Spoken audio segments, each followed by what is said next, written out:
Welcome to the NewsHour. Tonight, Pakistan is vowing to avenge Indian missile strikes that Pakistan says killed more than 30 people. India says it targeted terrorist infrastructure in retaliation for an attack last month in Indian-administered Kashmir. President Trump today called for the violence to end, but cross-border fire between the countries continues, and there's worry in both countries of escalation. Nick Schifrin begins our coverage. This morning in the mountains of Pakistan-administered Kashmir, a mosque shattered into a shell.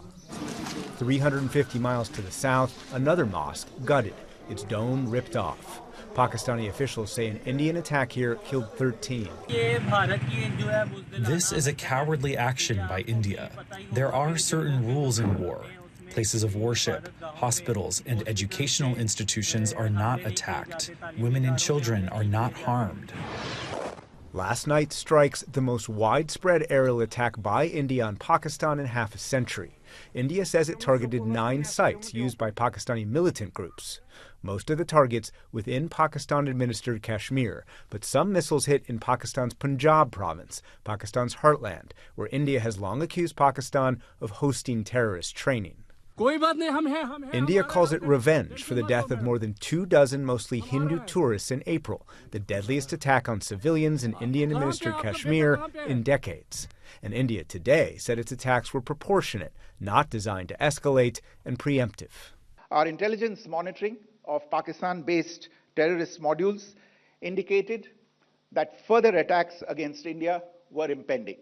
There was thus a compulsion both to deter and to preempt. But India appeared to suffer significant losses. Pakistan said it shot down 5 Indian fighter jets and drones. India hasn't commented, but local media filmed crash plane debris.